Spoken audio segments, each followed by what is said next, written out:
to your daily game face. I am Dr. Kim Lannon here on April 15th, tax day, day from hell, tax day for people. See, we usually have a reprieve of this in Massachusetts because usually the marathon, which is not till Monday the 20th this year in Boston, falls on tax day usually. And so usually we get an extra day. I always extend anyway. And so do I. Yeah. So I don't have time because the marathon, it's always around the marathon. Today's gonna be a marathon day, literally. Because the marathon always falls in April and it's right on tax day almost all of the time in all the years I've run it, I always have to extend because I don't have time to do work, fundraise, run, take care of all the things I do, and do taxes. Do you get a marathon extension? No, you have a regular extension. No, right? I just get the regular to October. And I usually get it right down to the wire. Take the extension. I always tell people in my own practice, take the extension and get it done really quickly. And I get it done 2 days before October. That's what I always intend to do, but it never happens that way. I work on it. It's a work in progress. Like I could have had it done, but that's just extra work that I didn't want to do. So anyway, so happy day. We had an 87-degree day here yesterday. I know. I went for a run in it and I was like, oh my God, I'm dying. This is a lot. And so then today, right now, it's a beautiful day again. Yep. And if we're looking at the weather, which we shouldn't for Marathon Monday, because people always say, what's the weather? And I've learned all my years of running marathons, which, by the way, this will be my 17th marathon. Wow. I believe. Wow. 17. 12 Boston in a row, 17 altogether. And all of my marathons in Boston, the weather sucks. I know it was one year that wasn't. I think that was last year that the weather, I don't even remember. But 18 was the year of death. That was the year that they actually almost considered canceling it because the weather was so bad. And that was the year that I don't even remember seeing the course because I had my head down the whole time because it was pouring, snowing, sleeting, raining, sideways wind from like 45 miles an hour. It was bad. It was so bad. I almost ran into a median stanchion because I wasn't looking up because I was dripping rain down my face. Well, as I think I've told you, I used to go to the Patriots Day game all the time. No, not the Patriots Day game. The Red Sox. Yeah, Red Sox Patriots Day game. The 11 o'clock. Oh, I thought you meant like the New England Patriots. I'm seeing my head's in New England. It used to be a tradition to go to the Patriots Day game, but the weather was just always sucked. Yeah. It's like, and then I decided I'm not going to Fenway before June 1st. Oh, there we go. Well, it actually was good weather last year, which was my reprieve year from my gallbladder year. The year that I crawled to the start line and died. There's always something. Could have been worse. Could have been out in the track. Well, that was the thing. That was the debate. Do I go out and have to stop a mile in and then get helied out? Oh, yeah, that's right. Remember that? It was like, do I get there and do I have to be helicoptered out? Make the news. I know, right? Yeah. That would have been awesome. It's always something. Infamous me. Do they helicopter people out? Where the hell do they land helicopters? Yeah. On the top of the Mass General. Okay, there, yeah. You know, things like that. But I don't know. I mean, there's certainly, I've never seen anyone helied out from the marathon, but I have seen many a person go down. Yep. Hard. And I've seen people have strokes. I've seen people get hypothermic and go backwards and be crawling backwards down the course in Boston. I have seen people trip and fall, including myself, because I was tripped. Bleeding. I've seen black eyes. I've seen people, well, everybody pees themselves because that's a thing, which I won't talk about, but that's normal. I've seen people poop themselves. I've seen people bleeding from their nipples. We've seen worse, and today's the anniversary too. Yes, I know. So what, 13 years now? Yes, 13 years. So speaking of that, I mean, for people that are listening that didn't know that I was at the bombing, it's one of the most bizarre feelings now, and I don't know if that's even the right word. I wasn't going to talk about this, but because you brought it up, now it's like, oh, that just triggered it. Sorry. No, it's okay.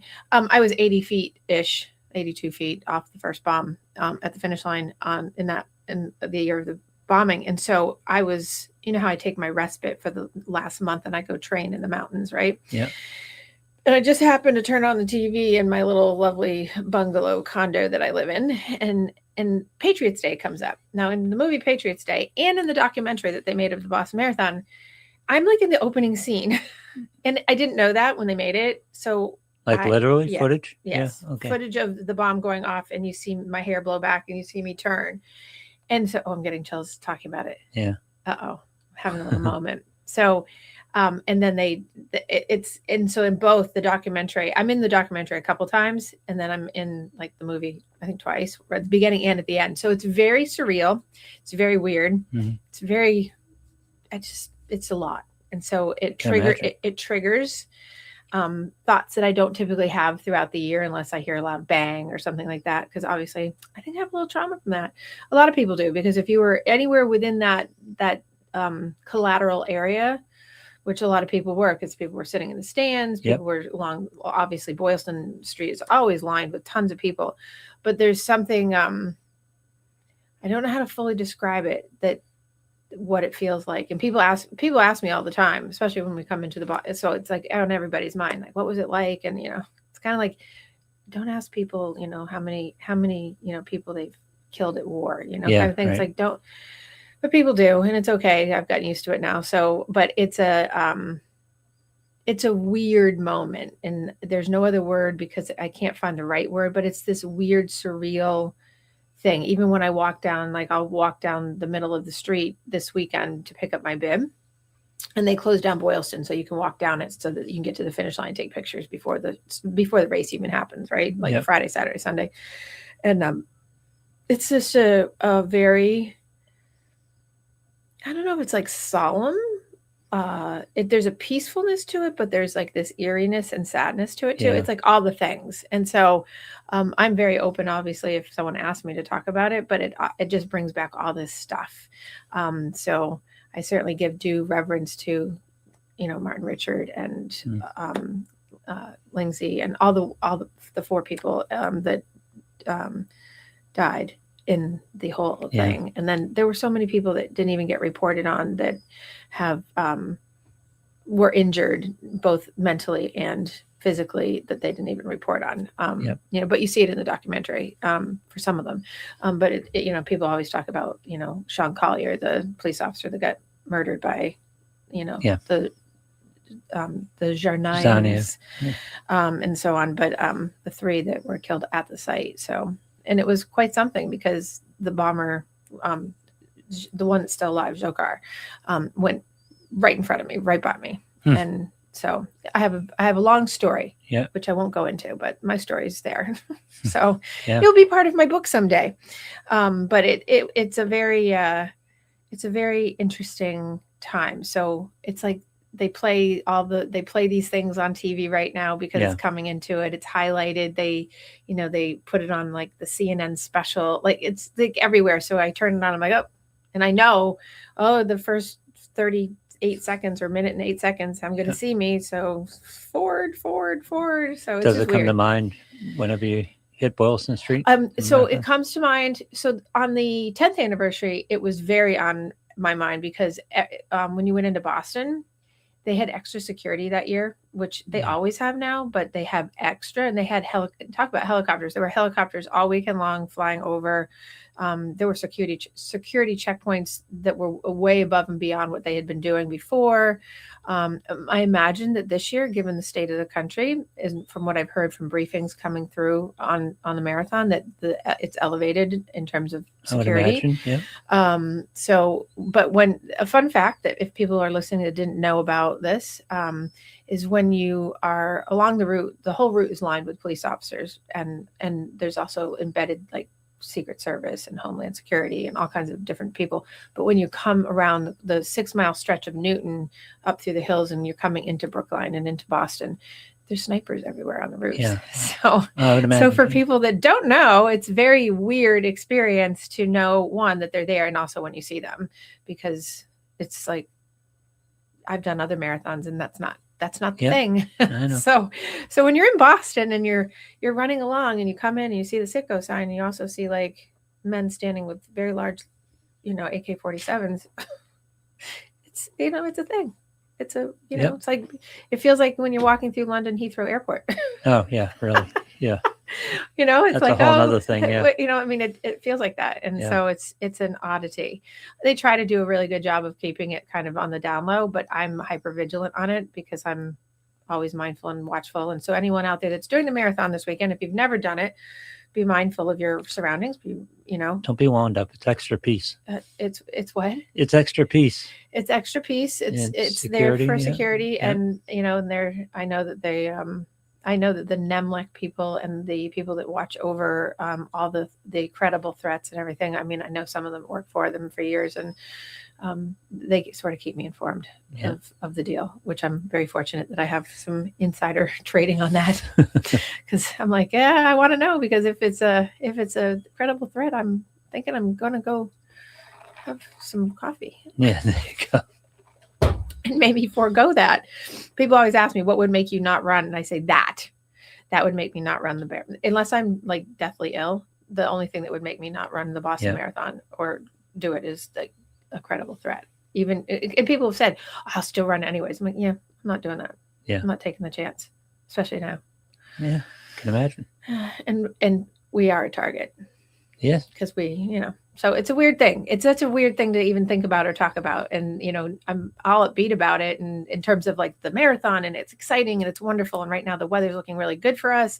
And like all the perfect things, which I was talking about before, which I got sidetracked on the whole, like seeing myself on TV in a different way. But it's just, it's exciting, but then it's that other piece is sitting there. And so many people, I mean, year after year, there's 33,000 of us, I think, usually, roughly. I think there's 33,000 this year.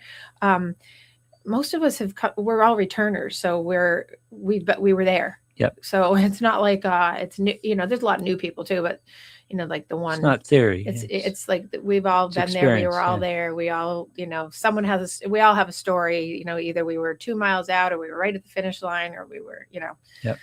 I just happen to know I was like 82 feet. There's the reason why I say 80 or 82 is because there's a debate between me and John of how far by a couple feet. It's 82, it's 85, right? Yeah. So yeah. And luckily John had gone into the Marathon Sports Store, which is right across, like right where the first bomb went off, like right there where the window you see, right? Yeah. And he had just been in that store. He had just gone in because it got cold at 2:30 that afternoon. And it started getting windy. So he went in to get himself a beanie, and literally he came out and it was like a couple minutes later and boom. Yeah. So anyone ever interested in hearing my story, I'm happy to tell you it, but I'm not going to do it on air right now because I'll probably end up like crying. Yeah.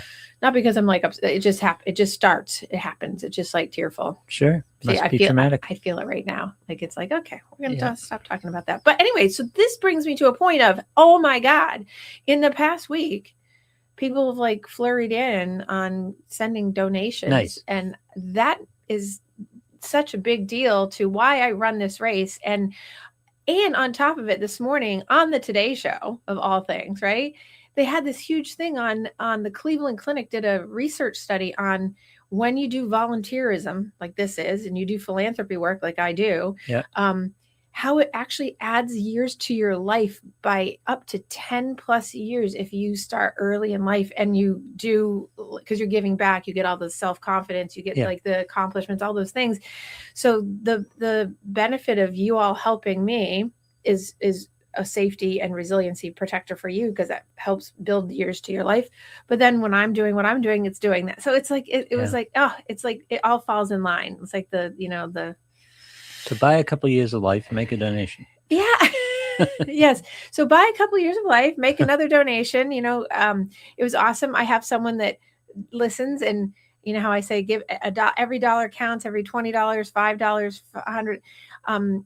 He gives me $20 here and there. And this week he gave me $4, and it goes right to it. Yep. He's like, I got $4 on me extra, so I'm giving it to you. And people think it's like funny, but remember Chris DeOrio that I had on?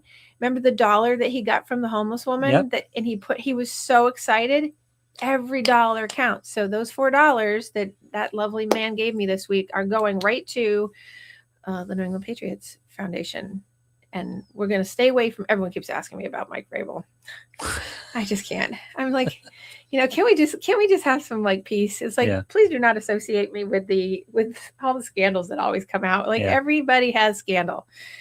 Just stay away from me. Yeah. Like, I know. Like, it's like we need this right now. I know. We were doing so well. Why do we need to hold hands with another married woman? Ah, God. She quit. Anyway. Yep. But it's going to come up. So I just put the monkey out there in the room. Just be like, there it is. It's bouncing. There it is. I hadn't intended to follow it, but you can't help it. Well, because it's on the news all the time now, right? It's like the guy that got caught on the cam with the Coldplay cam. It's the same thing. It's like you're sitting in a pool, wherever you guys were. You were holding hands. What are you doing? Yeah. And you can't spin that any other way. So poor her and poor Mike, and they made their bed, so to speak. I don't know. I mean, I don't know. I haven't heard. I only am getting what I see. But, don't worry about that. Just give to the New England Patriots Foundation, which is me. You're giving to me to help other people, because all of my money that I raise, which, by the way, I've raised over $20,000 because people have been doing such awesome support this year. It's the most I've ever raised in 1 year. It's been an epic year for that. Not epic training year, as we know, because I still have a broken toe, but it's much better. I can run on it and I don't have to buddy tape it. Okay, cool. So we'll see how that goes at mile 24. Yeah, exactly. Right after the up and downs of all the hills that they say they always say, this course is flat. This course is not flat. So for everyone that's new to the Boston Marathon, no, it's not flat course. And it does have a net drop, no net gain going up, but it does going down. For it. But you pay for it. Your quads pay for it. Your hamstrings, your calves pay for it, because essentially people always say, oh, it's so much easier going down. Well, if you haven't trained your quads, it's not. So that's always a lovely thing. Or your toes, because if you haven't been used to running downhill and your toes are slamming into the top of your shoes. But anyway, going back to... Is that a specific part of your training? A downhill element? Yes. Yeah. Up and down. Yeah. So that's why I go up and do the mountain training, because I get like an extra elevation drop. And I go for miles on it just to practice putting the brakes on to get my quads to not die. And people are always like, why do you go up there to train? And I'm like, that's why. Uphill, downhill. It's uphill, downhill. Yeah. It's not as big a deal for the uphill. That's not my problem. It's the downhill on the Boston Marathon course is a ripper.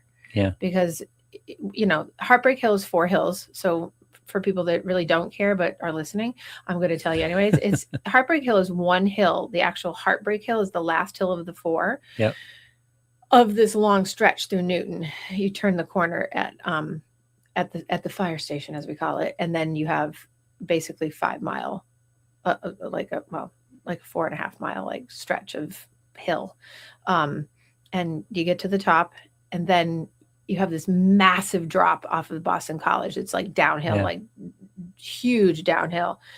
And then you have 4 more rolling hills after that to get into Boston. And they always say it's flat. As soon as you cross over the hill at BC, it's flat. No, it is not. So it's very deceiving. So I always love watching newbies on Friday when you go in to get the bib, but talking about it because they have a course run through. Good morning, John's here. They So I don't ever disclose where I'm running, and then John does. Thanks, John.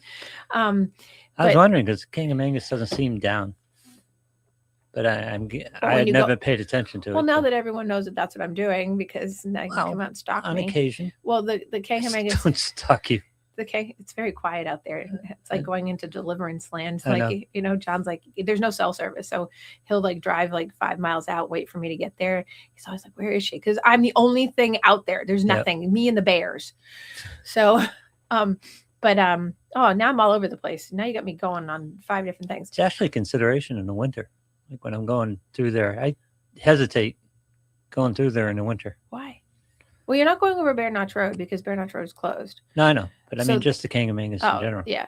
So because there's no cell service and there's nothing there. Right. Well, however, your Spotify works.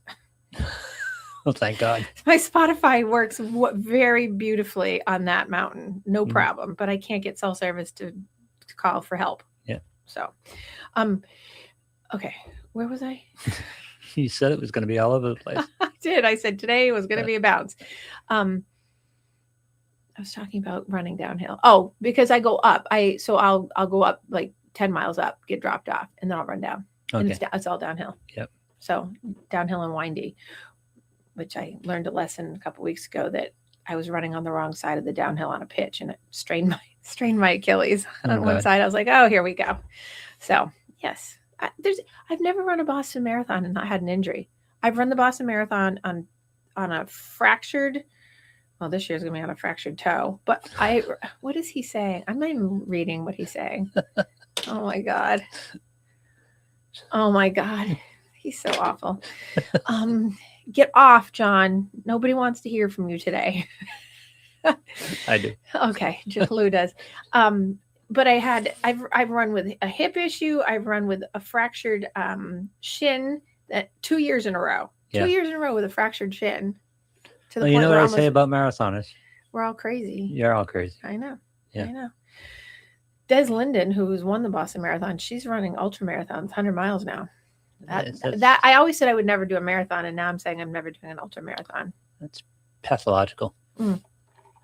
But anyway, so I know what I was saying. So the giving back.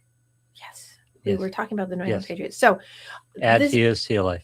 It adds years to your life, but also the fact that it's exciting because there's 16 people on my team, and we are the feeder for the MVP awards for the New England charities, the 25 charities that get these big donations every year from us. And we give a big luncheon with the Patriots that we go to, and we give away the awards. And right now the admissions process is open. If you'd like to submit a charity who would be chosen, we usually get about 300 or 400 applications. You go onto newenglandpatriotsfoundation.com or .org, and you look for the application for the Myra Craft MVP award, and it's $10,000 to all the runners up and $25,000 to the one big charity that gets it for being chosen for the one for the year. It's every year it's different. It's all of New England is included. So there's people from Vermont, New Hampshire, Maine, Massachusetts, Connecticut, Rhode Island, and if you know that New York is not New England, so because someone asked me, well, why isn't New York included? I said, that's Mid-Atlantic. So got to know your geography. Not New England. So, not New England. Neither is Connecticut. But that's all another story. I know, but they add Connecticut in for whatever. It's close enough, right? But it's very cool because the stories are amazing and all the money directly goes. So when you give your money, it's not like, some of I won't name the charities, but it's 10% goes to, 100% of everything I raise this year. So that means either all the money I raise this year technically is going to go to the big winner, or it's going to at least go to two and change of two of the winners. It's so awesome and so satisfying that all of you actually get to be a part of that, because I've had people give me $1,000 and $2,000 and $50, $100 and $300. Like, it's all part of it. Makes a community. It's such a great thing. And I have some teammates that have gotten like straight out donations for $25,000 and straight out donations for $15,000, and that's great.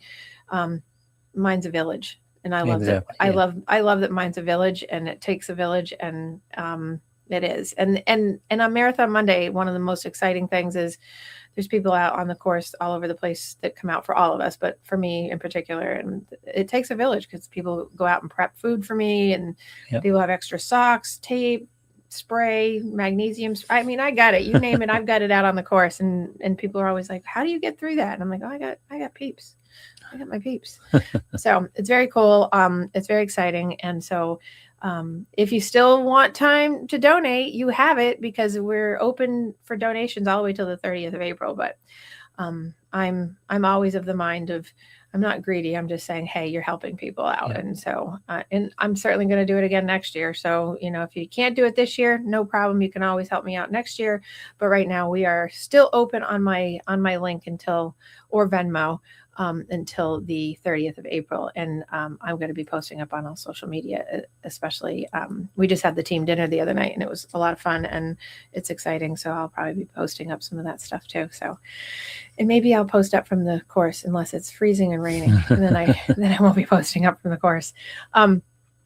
And then moving along, so many things, yes, because we're in the year of Rise, but I had a question from a listener a few weeks ago, and I had to go back. So it actually doesn't have anything to do with rise per se, but it does. It has to do with your health. It's more scientific and health related. Okay. So on the switch over from my of talking about me, so there was a question I must have talked, I think, a while ago about kind of like just nutrition and gut biomes and like microbiomes and other things like that. And so the question came in about sort of like, cravings and your gut biome and so on and so forth. And my answer to him, if I had written it, would have been very long and extensive. And I figured, you know what, I can make it so that everyone can hear it, right? So we can talk about it. So when we talk about the gut microbiome, that's a big thing right now. Everyone's talking about it because people are, doing a lot of the GLP-1s and all those other things. But because of that, I mean, it's the gut microbiome is often talked about in different types of endocrinology office and other, hormone replacement therapies and all that. But because of all the new stuff out for weight loss and for nutrition and people being hyper focused on their health, it's come more into fashion. So first, it's true that the gut microbiome, which is like it's like the little area or the community of bacteria that lives in your digestive system. Mm-hmm. It's not just like in your stomach. It's like the whole digestive system. It's basically heavily shaped by what you eat. You have to know that there's got to be a balance. So when people have indigestion or they end up with GERD or they end up with gastrointestinal tract issues, or like they have, esophageal back reflux or things like that, it's usually because of one, stress causes some of that, but also the gut microbiome, the bacteria is usually off in some way. Certainly, you can, I talk about it a lot with clients in terms of their anxiety and stress, dumping cortisol and what that does to the pH level and the different balances of different chemicals in the stomach and how they regulate, like serotonin. We have a lot of neurotransmitters in our stomach, right? So, or in our digestive tract. So it's, your mood regulator, your anxiety regulator. So serotonin, GABA, norepinephrine, like you've got all those things going on. So what you eat impacts those things. So here we are with caffeine, right? So that's a perfect example. Caffeine and sugar, they change the gut microbiome a lot because they activate or they take away from whatever's going on in there, depending on the person, especially if you have anxiety or if you have like a mood related disorder. Always good or always bad? Speaking caffeine and sugar. Not always good or always bad. It's sort of like if it's excess, it's going to be a problem. Like I was with a client earlier today talking with them about already. It's only 10:30 and I've already had like a whole day. Talking about they were taking vitamin B complex, and they're taking it at night. And I was saying, don't take it at night because at night it goes to your gut. So what it does is it regulates your mood, elevates, it acts like a stimulant. So if you're, the whole goal is take it in the morning so that it lifts your brain fog. It lifts it gives you focus and things like that.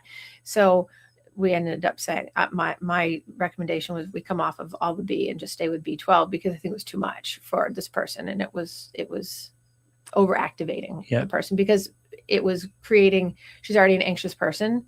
So it's creating more anxiety in her because it was probably overloading her system. Right. Okay. So as loosely here, because obviously it's not giving the whole story, but right. So diets high in processed food, here we go. Right. Diets high in processed food, sugar, and low fiber. So basically terrible diet.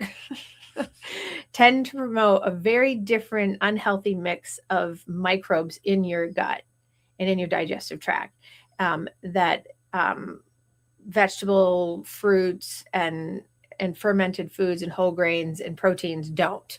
So when you're a McDonald's eater, pizza,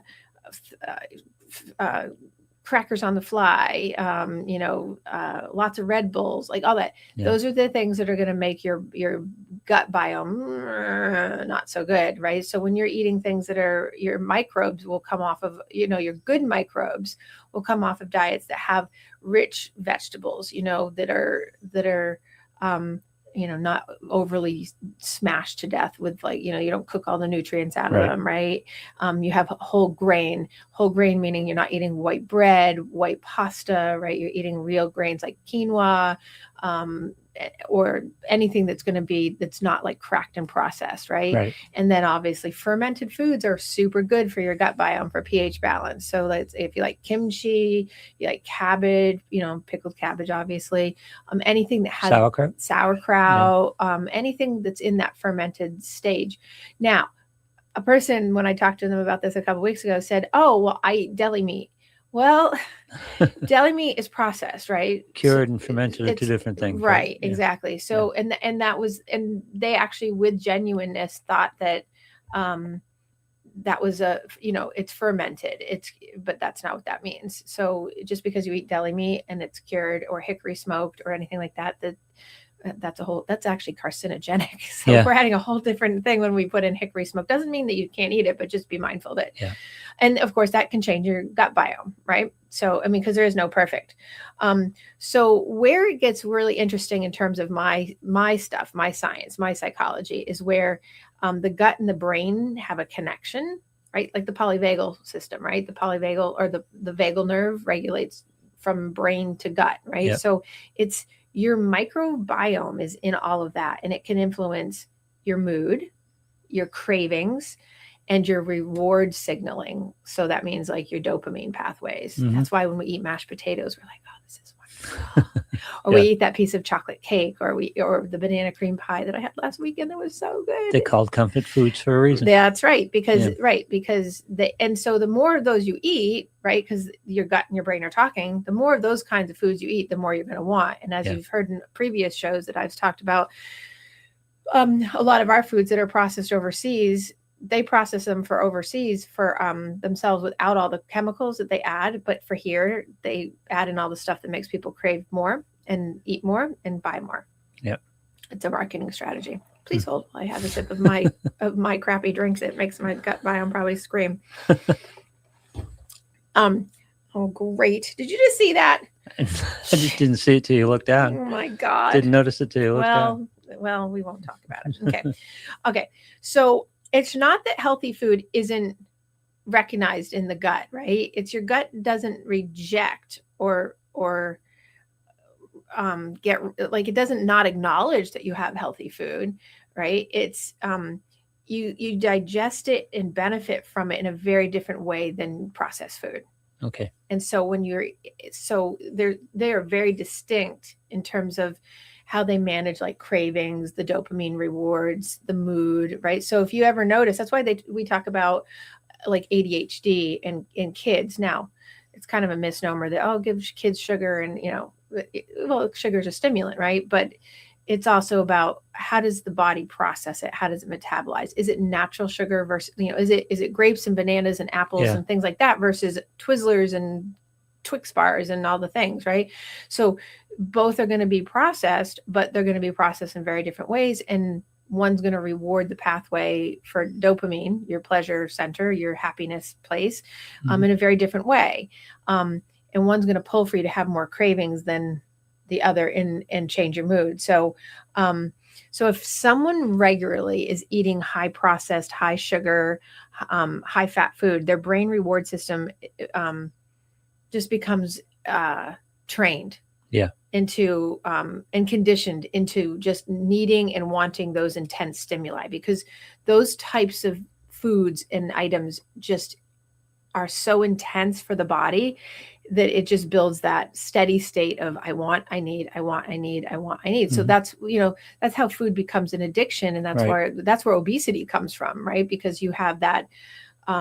It's just like alcoholism. It's just like, opiate addiction. It's just like you build up the bad habit, so to speak, loosely termed, the bad habit, the conditioned response to these intense stimuli. So then you need more, because more is more, right? Yep. So it's not just a scoop of mashed potatoes, it's the entire container. It's, so it's very much that.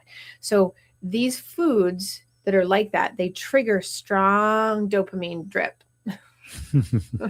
They're just like, it's almost like if I could think of like you're turning on a faucet of dopamine when you're eating those foods. Yeah. And And that's there's a little spot in your brain called the hypothalamus that's regulating all of that. And that's in your emotional center. And so what it does is it associates to that emotional center to keep it going. And so when you eat that kind of stuff, and especially like when people drink, a lot of like alcohol, and then they eat those comfort foods on top of it, your microbiome in your gut is just screaming because you're on dopamine drip all the time. Yep. And then it's, you wake up the next day and you're like, oh, what am I going to do? You go right back to it. You have the bagel, you have the cheese, you have the, an hour later, you want something else. And you have macaroni and cheese, and you have a piece of pizza with like a bite of lettuce. And then by 5 o'clock, you're having a glass of wine and you're eating pasta. Like This is what people do. And then they don't realize that over time, those unnatural foods, those foods that don't process well, those foods that build up in your system, created a whole, like, if you're watching, it's like from your chin down to your, like to your pelvis bone, essentially, that whole area, everything in between is just going, it's screaming because it inflames. Yep. Right. So alcohol inflames, starchy foods inflame, it doesn't mean you can't eat those things. You have to be moderate. Right. And you can't overdo it because the brain adapts to that. And, then the microbiome becomes used to that and it needs it to function. Yeah. But then people start taking omeprazole and then Prilosec and Tagamet because they can't get their microbiome in check, but they don't want to give up the foods. Right. Hence the addiction because they're in the dopamine drip. I mean, it's a very vicious, it's a chaos loop, right? So when I talk about relationships, this is poor relationship with food that creates creates the microbiome that's screaming at you as if it's your partner, right? You're in a love affair with your food items, right? It's true, yeah. Right. So the microbiome ends up, in my professional opinion, and anecdotally noting, right? I'm sure I could find the research on it, but just in my 31 years of doing this, the microbiome influences cravings. May or may not, but by and large it does, right? Because of what I just said, that loop that you train it. So we do know that like some evidence suggests that gut bacteria prefers certain nutrients because of what it's being fed, right? And then it will send a signal through the vagus nerve, that little nerve I always talk about, right, that regulates. It sends a signal through your vagus nerve and your hormones and your endocrine system, which is your hormone system, and your adrenal gland and other things that influence what you will feel like eating. Get me the mac and cheese. Yes. Yeah. Right. So if you're used to being on that, like that train every day, that's what it's going to be. Get me a Dunkin' refresher. I know that's what I'm battling right now. I know. I'm watching you. I see it. No, this is tea. Oh, it looked like a refresher. No, I'm battling. I'm trying to get away from the refreshers. Well, so that's a good example because the refreshers, for people that don't know, but I think a lot of people do because I know most people do, the refresher, and I think I talked about this off air with you last week.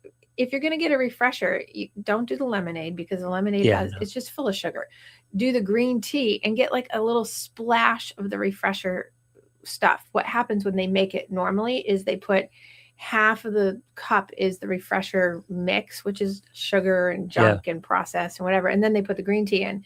So if you want that little splash of whatever, what is it? Mango, pineapple, or I don't know what it is, but it's that taste or that refresher taste, then you just need to use a little splash of it. But here's a good example of that, because when I first started drinking these years ago, I always used to challenge them, make me complain that there's not enough refresher in here. I just want the taste, just a splash of it. Right. And then I do the refresher now, and then I try to go, I'll go back to half. I'll go to less concentrate. And I had one, I goes, this is no good. So my whole dynamic with it has changed. But you just made the point of everything I've talked to this point is like you have trained and conditioned to the intensity of what your microbiome was calling for. And because it sends a system message to the brain and the stomach between the vagal nerve to regulate it, now you have a craving for the other thing, the more. So when I got the less concentrated, it looked at me and said, what, are you kidding me? Right. Because you didn't get the dopamine drip. Right. It's like taking, it's like if loose comparison here, but it's like an opiate addiction and someone's taking, I'm careful of like having a lot. And then all of a sudden does half. it's not going to do anything. Nope. It's like, oh, that's disappointing. Great. Because you're not getting the same dopamine drip. So it's the same thing.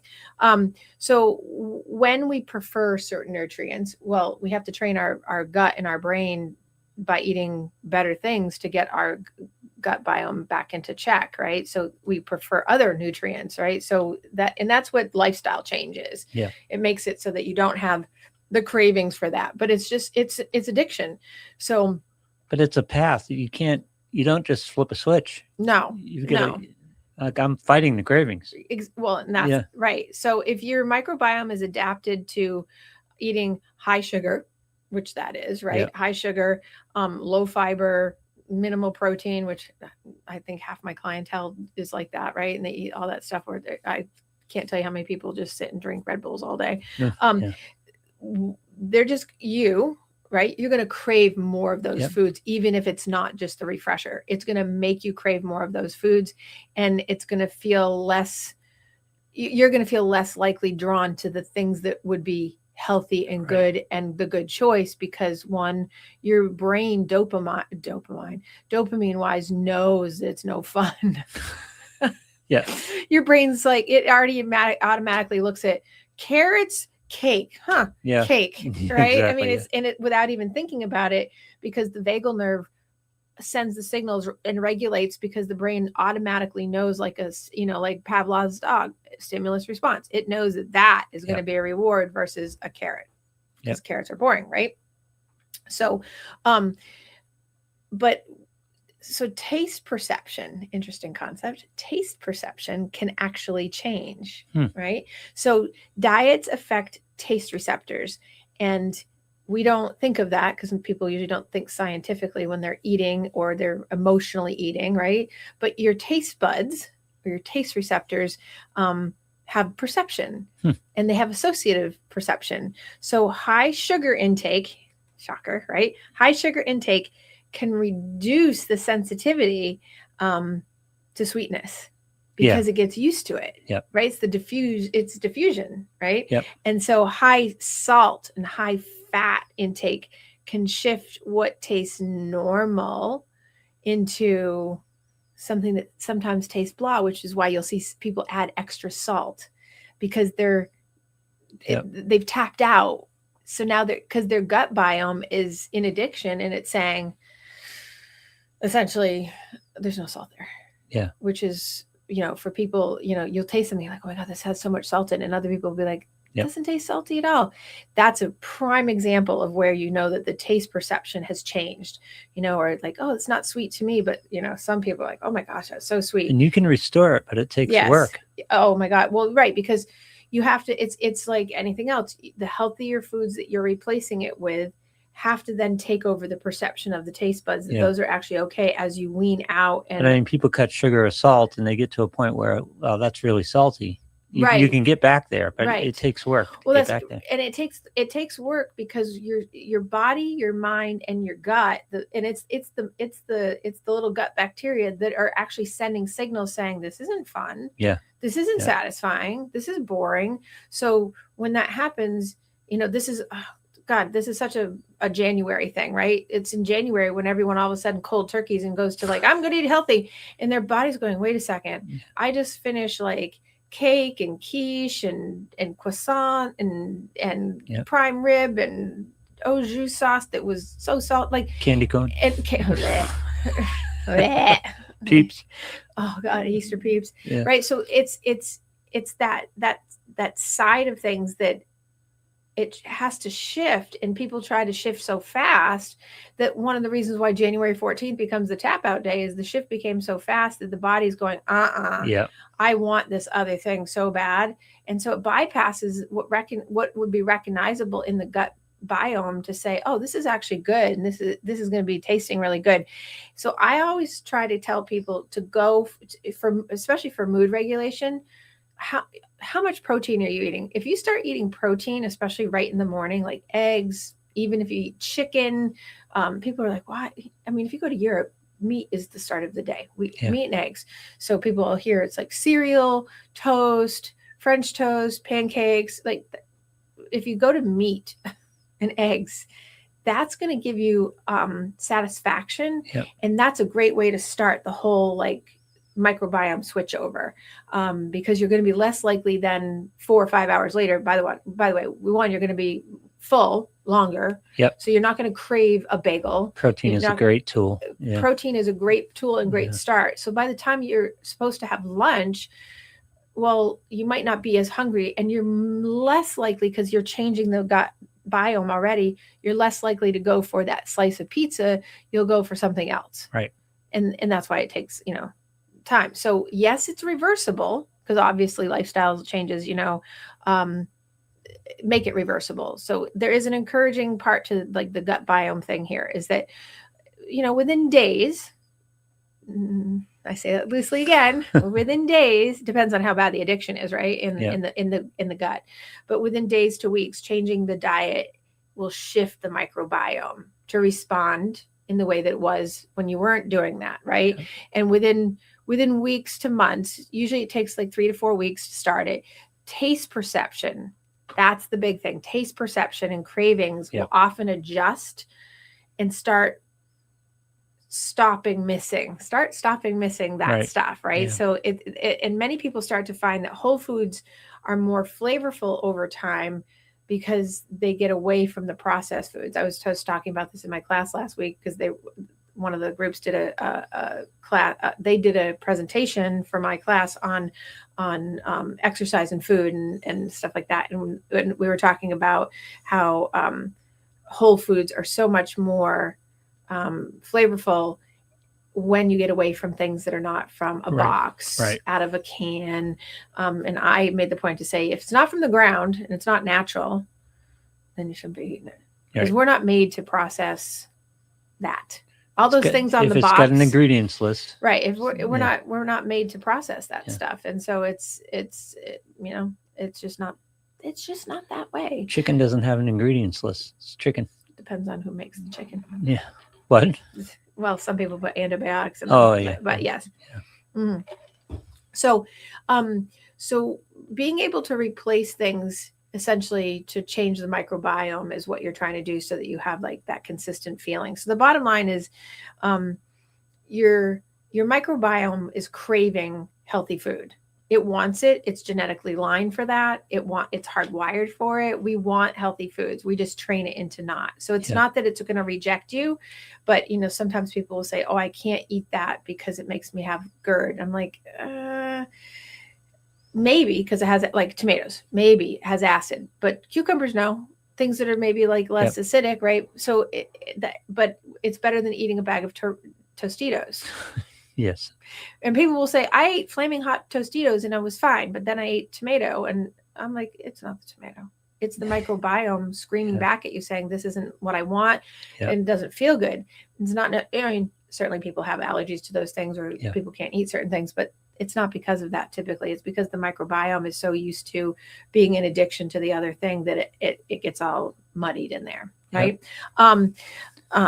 So my impression is this is amplified for adolescents.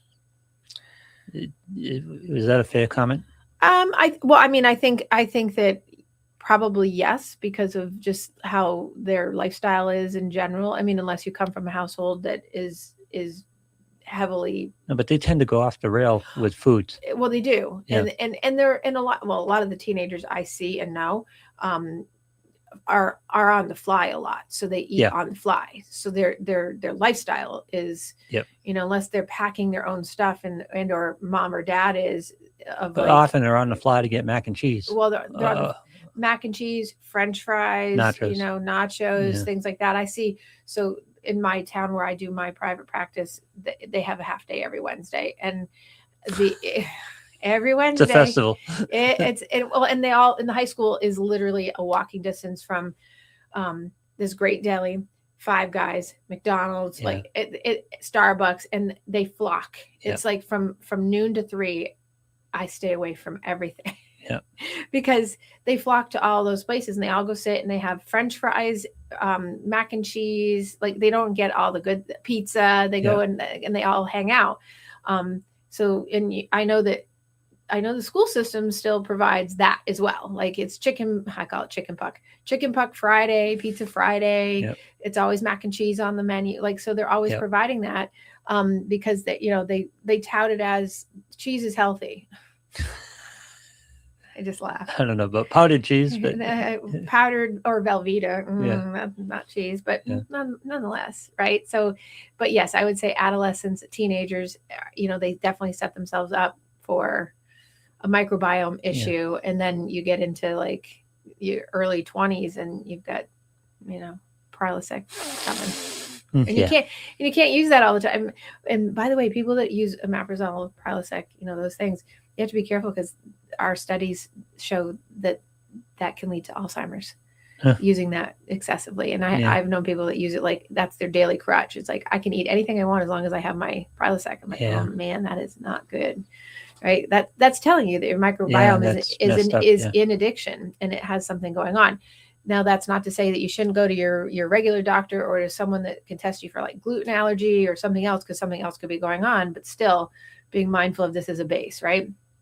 Because both your brain reward system and your gut microbes, right, can make healthy food feel really good, or it can make unhealthy food feel more rewarding if that's what you're used to. So you have to pick your hard, because your reward system, your dopamine system, and your microbes that you've trained, because they're talking all the time, they're saying, give me unhealthy food, or they're saying, give me healthy food. And that's the key there. But to your point, there are fewer choices. I mean, if you're out, right, if you're not cooking at home, right, hard to get healthy. Right. And well, here's the thing. I have found that because we have become such a culture as of late of more healthy, there are many more healthy items out there that you can pick from, way more than there used to be.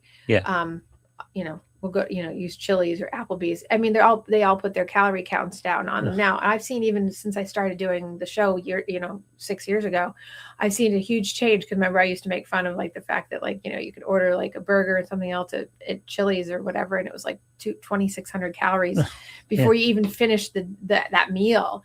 And now you can get a piece of grilled chicken with like sauteed mushrooms and onions and broccoli and a little side of mashed potatoes, and the whole thing's 560 calories. That's all satisfying. Go for that. Yeah. And now they have Impossible burgers. They have like all kinds of other things that are good and good replacements, so that your microbes and your brain reward system are like, oh, I got a little piece of cheese. I got my hamburger. I didn't eat a roll because we don't eat rolls. Yeah. All that stuff. But that reward system talked to the microbes and said, oh, and your microbes in your gut go, oh, this is good. But it's a training thing. Yep. So when we start doing that little changeover, it makes everything feel more appealing in the gut, and the gut is happier. And the more we do it, the more it adapts, the more permanent it becomes. Just like the other way, if you're eating processed stuff, it just trains it that way. So but it's not flipping a switch. It takes some time to get there. Well, yeah, and that's why I said, in days, and I laughed, or weeks. It's really, I mean, if you've been doing something for 30 years, let's just take a 30-year-old, and you've been eating, say, 15 out of their 30 years, or most of your 30 years with unhealthy foods, and then here and there, you're going to end up feeling like it's a lot harder. I can't tell you how many people, and I will push this today for sure. You must be drinking water. Your microbes in your body, in your gut, speak to your brain, and your brain needs to be hydrated so that you have appropriate functioning. I can't tell you how many people don't drink water. Yeah. I want to say I have like 400 something clients a month, right? I want to say at least 75% of them, I could ask, how much water did you have today? And unless they're following like my program that I'm doing with them because they're on a GLP-1 or something, most of them say none. Yeah. Like, I'm not kidding. Yeah, I'm in that group. Oh, Lou. But no, I'm sitting here with the tea. Isn't that hydration? No, because it's got to be just water. It's caffeinated. So anytime you have anything with caffeine in it, you have to add in 8 ounces of water. Okay. So, no. Got to do water. Well, and it can be, so here's the thing, because water, I know people are like, water's so boring, right? That's why they make, if you like seltzer water, get flavored seltzer water. If you don't like seltzer water, get flavored non-additive sucralose, no fake sugar, but get the waters that have flavor in them. They make, Bai water, BAI makes that water. Vitamin water makes that water with none of that stuff in it. So it has like dragon fruit, grape, pomegranate, blueberry. I hate grape. I just thought grape was gross. Like grapes, but not fake grapes taste. But you can change it up. And also you can get water content from food. You can get it from, I just had this conversation with someone yesterday, like watermelon, strawberries, berries, kiwi, apples. Like you have not a ton of watermelon, yes, and like muskmelon and regular melon, but water content can come from other things, spinach. So you don't just have to sit and just drink gallons of water. But if if you're 200 pounds, you need to be having 100 ounces of water a day, because your body needs that to be able to process your gut biome correctly. So you have to have that. But again, 75%, and I think that's an undershoot of my population, they don't drink water. And then I have like people that say like, oh, my kids, my 8-year-old says their legs hurt. And I'm like, how much water did they have today? And they're like, oh, my kid doesn't drink water. They don't like water. I'm like, what are they drinking? Soda, milk, there's no water in any of that. So what is it doing? All of soda, not milk, but soda is dehydrating. Diet soda is terrible for you. I have no shame admitting I was a Diet Coke junkie, right? Like it was like vein in, like it was there. But when I would finish the marathon, I would need a Snapple iced tea and a Diet Coke. That was what I would have. And now I'm like, because one, they both have sucralose, they have phenylalanine, they have all these chemicals in them that are terrible for you. They taste great. And people are like, oh, but they help me so that I don't gain weight. No, that is not true. That is actually not a truth. So diet doesn't mean you're on a diet. But water is super important. So if you have someplace to start today in terms of like, hey, here's your rise moment to elevate and evolve yourself, take some control over your water intake. And if you don't have any, put a glass of water in your day today. I don't care. I normally say go for, regular temperature, but if you need it with ice, that's fine. If you need to put lemon, cucumbers, basil, I don't care. Drink basil. Well, some people drink basil. Okay. Like basil rosemary water is delicious. Okay. It's fabulous. It's very refreshing. But see, I'm a water drinker, so so. And I highly recommend, if you don't have one of these scales, go get a scale that does the 20-point system that will weigh you. But most importantly, it will tell you how much protein's in your body. It will tell you how much water's in your body. It will it monitors the whole thing.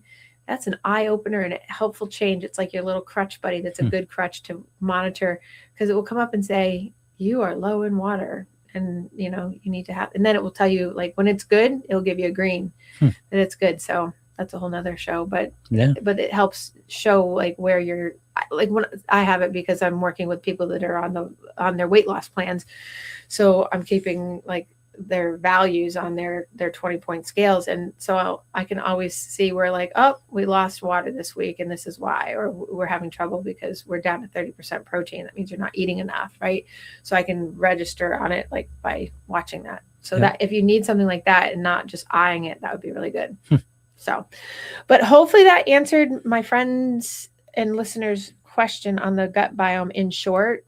I don't know if it did or not, but I'm sure. Big subject. I mean, that's why I was like, oh, I can't answer this in a text or in an email because it's just so long and it's got so many ins and outs. But I figured, generalizability here. But essentially, yes, cravings, yes, mood, yes, all the regulation. Yes, you can re-regulate it. You can train it. You can untrain it. You can relearn. You can, and obviously if you have a bigger problem with your gut and some kind of thing going on, certainly go to your primary care, certainly go to a specialist. This is from a psychological perspective, obviously, and my anecdotal evidence in working with clients for all the years, but it's worthy of the check, and obviously water and eating healthy, so that you can rise, so you can reset your mindset around what you're eating. You can integrate it. You can stand up for your body and take ownership, and then you evolve and grow because your body's going to thank you. Put your body on your side. Right. Exactly. Yeah. See, I knew I would tie it into rise. See, you got there. See how I did it? Yep. So anyway, okay. So Hopefully I'll be here next week.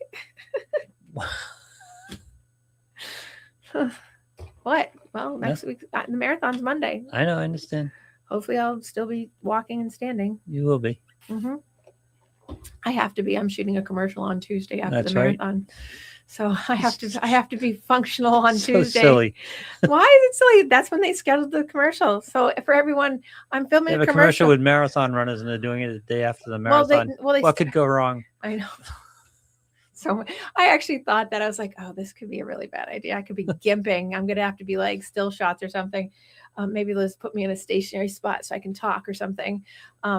Oh, John just informed us that it's April 15th today, as if he didn't hear the beginning of the show. You got here late. Oh, good Lord, John. We all know it's April 15th. Thank you. It's the anniversary day and it's tax day. We know. Thank you, John. We know. Okay. So I will be here next week, God willing.